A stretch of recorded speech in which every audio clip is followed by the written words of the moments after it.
Hey everyone, it's Bill here again, and today I've got something a bit special for you because we're going to be learning how to write a classic sounding jazz song. Now, to get us started, I've written a song in that style myself that we can kind of use as an example. So before we go any further, let's have a listen to it. It's called Sailing a Starlit Sea.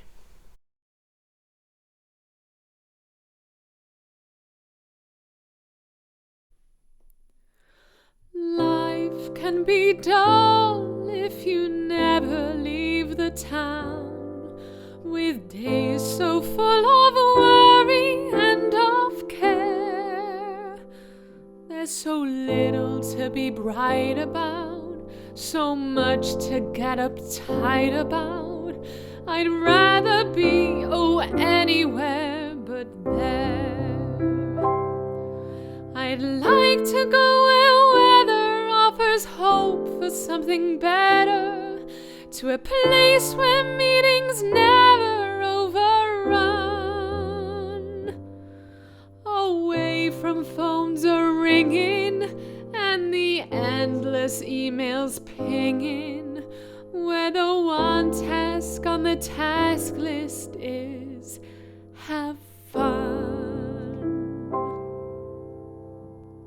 Let's go to sea for a holiday. We'll take a trip on some old ship and sail far away. We'll shed our cares, relax our attitudes as we quit town and head on down to lower latitudes. With moonlight and balmy breeze, we'll live a life of studied ease.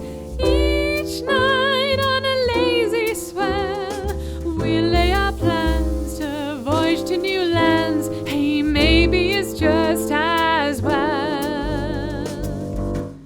that life is long and the world is wide. Let's kick off our shoes, forget the blues as we ride the tide. We'll cast adrift and wash up somewhere with clearer skies and purer air. Forever afloat on our little boat, we'll be you and me sailing a starlit sea.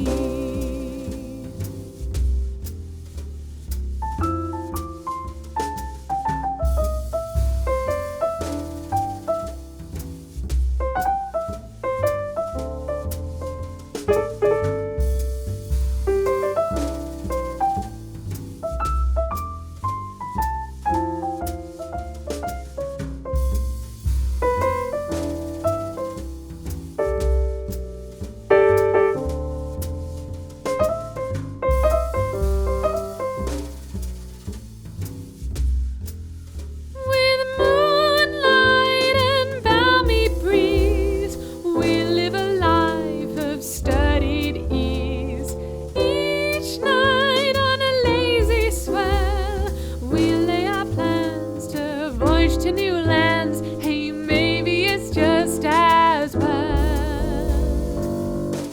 The life is long and the world is wide. Let's kick off our shoes, forget the blues as we ride the tide. We'll cast adrift and wash up somewhere with clearer skies and purer air. Forever afloat on our little boat, we'll be you and me sailing a starlit sea.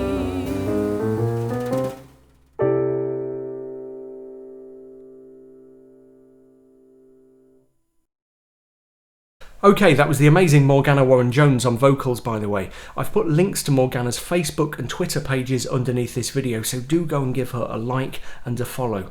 While you're down there, there's also a link to a downloadable PDF that contains a basic score for sailing a starlit sea. No big deal if you can't read music, because it's also got things like the lyrics and the chords, and we are going to be referring to it a few times throughout this tutorial, so go and grab that when you have a second. Now, the question I'm going to try to answer for you in this tutorial is, how do we go from saying I want to write a song to the point of having a finished performable song? Well, the very first thing you need, as you might imagine, is an idea. And my number one rule for generating initial song ideas is simple: step away from the piano. The very first thing you need to do is switch off and go and do something else. The first good idea for my song came to me when I was doing something in the kitchen.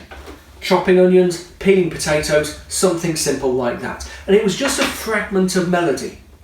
Bum ba dum ba da, bum ba dum ba da, bum ba dum ba da, dum ba dum ba da. And I thought, okay, I'll have that. It wasn't complete inspiration. It never comes completely magically from nowhere. What you have to do is kind of point your subconscious in the right direction. Spend a couple of days thinking, I want to write a song in this kind of style. Play around with bits of melody in your head, and after a while it'll all brew and mix together, and out will come an idea like that. And as soon as you've got an idea like that, you have to take it back to the piano. So that's what I did. When I got there, I figured it out on the keyboard. We're in 4/4 time. 1, 2, 3, 4, 1.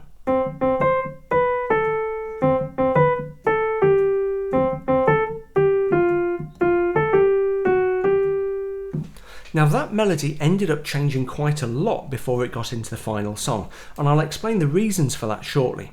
But that was the idea as it first came to me, and I wanted to capture it. Now, I did that by just jotting it down as score. Now, if you can't read music, that's no particular big deal, because you can just remember or record your musical ideas. But I've been reading and writing music since I was a little kid, yeah? So I just find it a pretty easy and convenient way, just as I say, of capturing those initial ideas. The other thing I wanted to do at this stage was just begin to think about how the harmony of my song might work, to begin to get a feel for my chord progression. Now, for the purposes of what we're doing here, I'm going to assume you know a little bit of basic harmony. If you don't, if I'm using terms that you don't recognise, then maybe after you've watched this tutorial, check out some of my tutorials on chords to pick up the basic knowledge you need. I'm not going to be talking about anything super complicated. Now, before we can work out the chords, we need to think about our key. And I've put that little bit of melody in C major. I've decided on C major because I've looked at that initial octave jump, yeah, and I thought about Morgana's vocal range, and I thought that C is going to be a good key to put it in.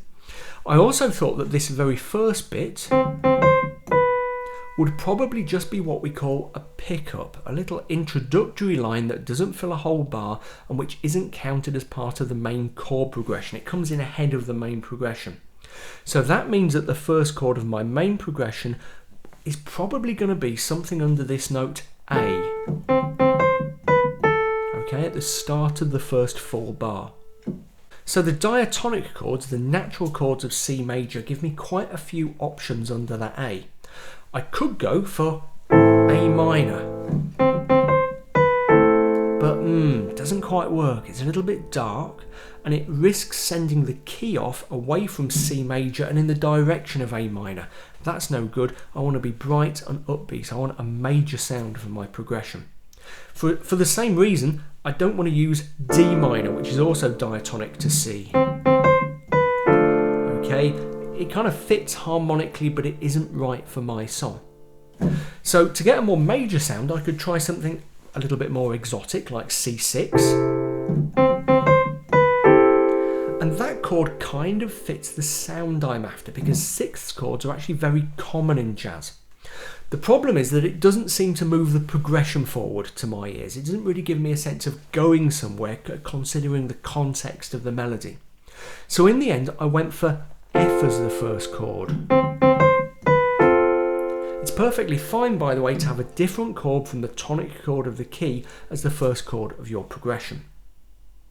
Now the next phrase of the melody lands on a G, which to me suggests a return to the tonic chord C.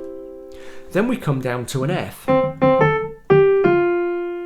Now, I'm getting towards the end of my phrase, and I know that at some point soon I'm going to reach a natural point for a dominant chord, the number 5 chord, G, G7 or something like it, to give me a natural pull back to the tonic chord so I can repeat my phrase. We'll talk about the repetition stuff when we discuss structure in a minute or two.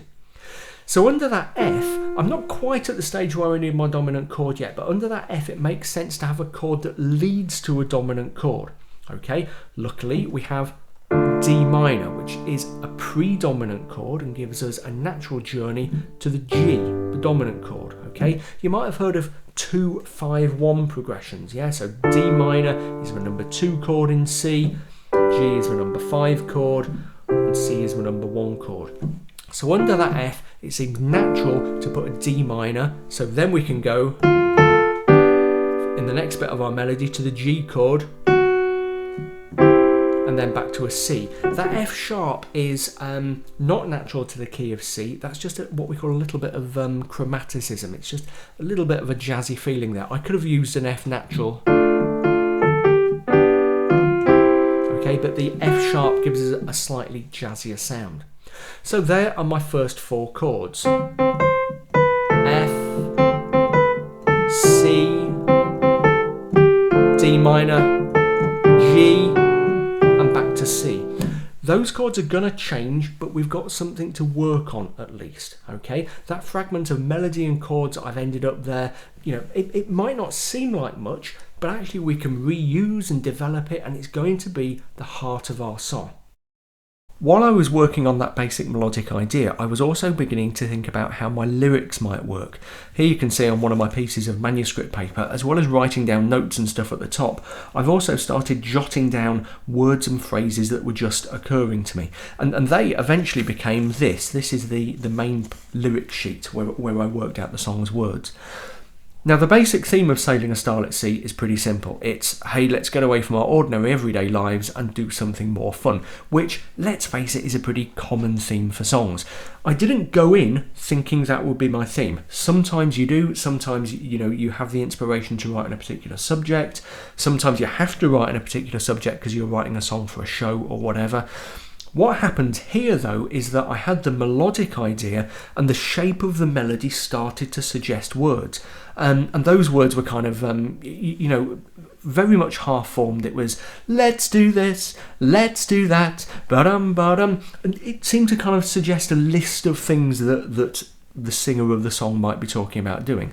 So I played around with that and kind of came up with this to start with. Let's go away, book a holiday, take a trip on some old ship and sail far away. Which doesn't quite work. Those are pretty lame lyrics. But they were enough to get me started. This is a really, really important point with creativity. In the early stages, you have to switch off your inner critic. You have to suspend judgment on yourself. Don't get it right, get it written. Now at this stage, there are 2 important things to bear in mind as you write. First of all, you need to make sure that the stress pattern of your words fits the rhythmic stresses in your music. And that's really important if you're writing in English and 1 or 2 other languages, not all languages, but certainly English. English is a stressed language. It has a natural pattern of stress and unstress within words. So we say piano rather than piano. We also have stress within sentences, which can actually change their meaning. So I like playing the piano implies something a bit different from I like playing the piano, rather than sitting on it and eating a sandwich, which is different again from I like playing the piano, rather than the guitar. Now, a sure sign of amateurish songwriting is when words and to a lesser extent phrases are bent out of their natural rhythms to fit the rhythm of a tune. You want the rhythm and the stress pattern of the tune to fit the rhythm and the stress pattern of the words. Let me give you an example. In the middle section of Sailing a Starlit Sea, I've got with moonlight and balmy breeze. Okay, and the word with is on the final beat of one bar, and the syllable moon is on the first beat, the stress beat of the next, with moonlight and balmy breeze, and that gives me a natural stress pattern. If I'd tried starting the line at the start of the bar, I'd have ended up with the syllable moon on an unstressed beat, with moonlight and balmy breeze. With moonlight and so I'm getting the stress on light rather than moon in moonlight, which isn't right. That's not how we say the word. Second, writing well for singers comes down to giving them good sounds to play with. Yeah, it's way more important to write singable words than really clever ones. Treat your words as music, make them sound good before anything else. Now, most important of all is to give your singer some good vowel sounds to play with. That's because singers spend most of their time singing vowels. If you give a singer a word like wide, held over 2, 3 or 4 beats, then what she'll do, if she's any good, is hold the vowel and just close off with a consonant at the end. Wide, rather than wider, yeah? Bear that in mind. Vowel sounds are where singers' voices have the most expressive power, and good vowel sounds at the ends of phrases and on held notes in particular are really, really useful. Okay, so we're now at a point where we've got some melody, we've got some chords, and we've got some lyrics to work with. It's time to think about our structure. The structure I've used for Sailing a Starlit Sea is an adapted version of what's known as AABA, or 32 bar form. Hundreds of songs that have become jazz standards use AABA. Things like Blue Moon, The Lady is a Tramp, Taking a Chance on Love, All the Things You Are, Have You Met Miss Jones, all the kind of classics that I'm trying to imitate here. AABA structure usually starts with an introduction, the sectional verse as it's sometimes known, and that's usually played straight, without a swung rhythm. You'll have heard that I included a sectional verse at the start of Sailing a Starlit Sea.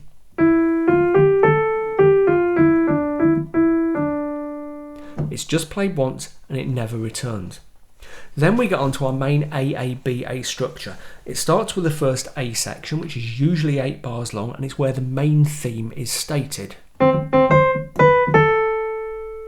Then the A section is repeated, but with different words. So we have the first 2 A's of our AABA. The second A section will end on the tonic chord and probably the tonic note. Then comes the middle section, or middle A, or bridge. It has lots of different names. It's the B of our AABA. It's usually around 8 bars long and has a different melody and harmonic structure from the A sections.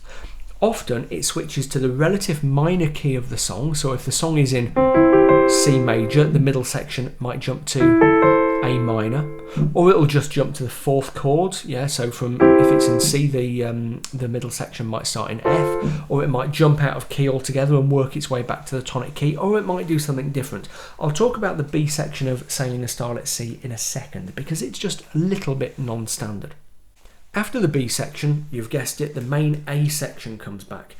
Either it's pretty much exactly like the second A section, ending on the tonic and then performing a little harmonic turnaround to take us back to the start of the AABA, or it'll have an additional end section tacked onto it, which could be of any sort of length. And that's what happens in Sailing a Starlit Sea.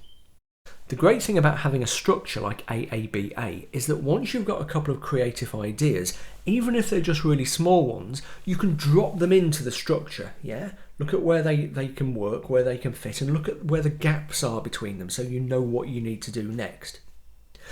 Now by this stage, I knew I had an idea that I could play with for the A sections of the AABA. It's that little melody that I was talking about a few minutes ago. But I needed to come up with something for the B section, for the middle section. You can see where I jotted down my idea here. Okay, basically this little chord progression that I've scrawled on the stave here, starting on an E minor 7 chord. Now that came about because I thought it would be cool to jump up to this D in the melody just to signal a bit of a change at the start of the B section. So the A section is going to be all about this jump from C to C. So I thought going up to D shows we're doing something different. And the E minor 7 chord, it's a little bit non-standard. Yeah, it's not typically the sort of a chord you would always use at the start of a B section, but it sounds okay. So from there, I just let my fingers kind of improvise chords, going downwards a few times, until I got to C. And you can see the final chords that I produced if you look at the PDF score. Yeah, the melody really just grows out of the upper notes of those chords. E minor 7, A minor 7, F major 7 with a little bit of a suspension there, B to the A, down to C. Then for the closing part of the middle section, of the B section, I came up with this little idea of having the C with the G in the bass, alternating with C augmented, which I thought was pretty cool, yeah, and A minor 7. And I liked that so much I actually readapted it for the final A section to finish off the song. Now that looks really sophisticated when the chords are written down. You're like, whoa, you know, C augmented, what a clever idea. But all I was really doing was just fiddling around with the bass notes. Yeah, it was my fingers that were doing the thinking there. Now from that point, having got the A and B parts of my AABA kind of roughly sketched out, everything became a process of decision making. I had to decide how my ideas would fit together within the structure. I had to write down some more words. I had to create some extra bits of melody and chords to stick my ideas together. I played around with the harmony. I played around with the melody. This is the point in any songwriting process where the inner critic that got switched off during that early kind of idea gathering stage has to be switched back on and has to kind of come back with a vengeance, because we have to decide what works and what doesn't work. Now, one decision I made fairly early was to take my first melody idea for the A section and improve it in a couple of ways. The first thing I did was to add more held notes in there. Okay, so there's some longer held notes in the final version. I did that for a couple of reasons. First of all, the initial melody idea, although it's good, it's kind of busy. And this is a song about being relaxed and chilled out. So I wanted a more relaxed and chilled out melody. So I put in more held notes to give kind of longer punctuation pauses in the melody. I'm also thinking about my singer there. I'm giving Morgana a chance to express herself better and to let the meaning of the words come across more clearly. The other thing I did was re-engineer things a little bit to remove one of the big leaps. So if you think about the original idea, we've got a couple of quite big leaps quite early on. Now the octave leap, no problem at all. Any decent singer can do that without really thinking about it. An octave leap is easy to sing. But the second leap, from the C to the B, a major seventh leap, is harder, especially as it was in my original idea, if it's happening quite quickly. Now any decent singer would manage that major seventh leap, okay? Morgana would have had no problems with it. But it would have taken a reasonable amount of effort, yeah? And again, this is a song about being chilled out and being relaxed. And you don't want a singer who is having to bust her gut to get the notes right when the overall message that you're aiming for is one of being, you know, kind of cool and happy and not having a care in the world, okay? So the melody I actually came up with was this. I'll beat time again. 1, 2, 3, 4, 1, 2.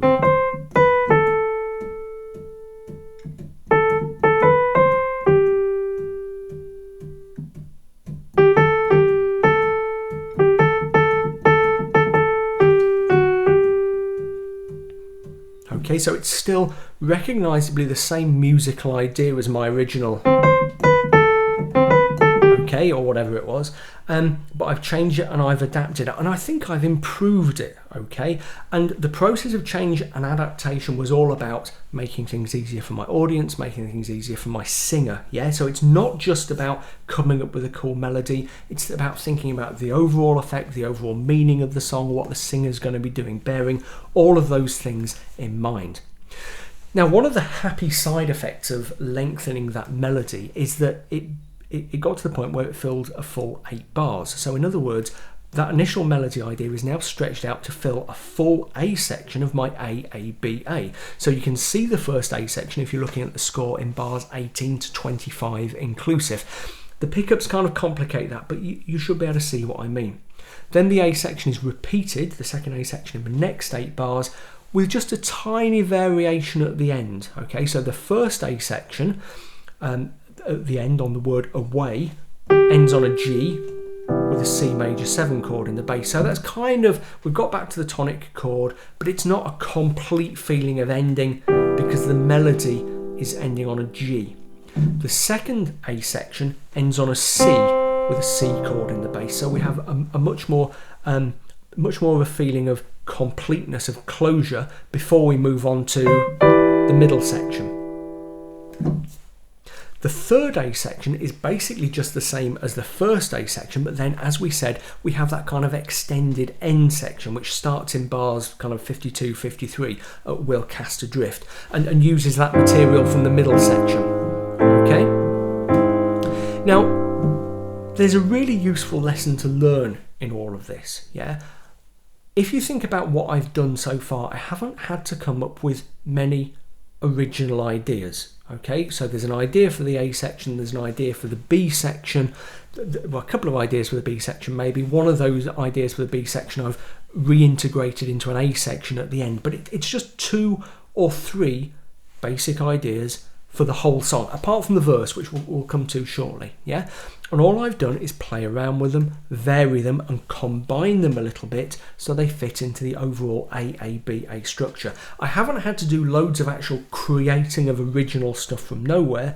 Most of my work has been deciding how my original ideas will fit into my structure. And that is the secret of a lot of creativity. You don't have to think of loads and loads of ideas. You just need 2 or 3 good ones and then try to make them fit a structure. That forces you to be creative with ideas you've had, and the result is usually, not always, but usually a song that at least kind of works.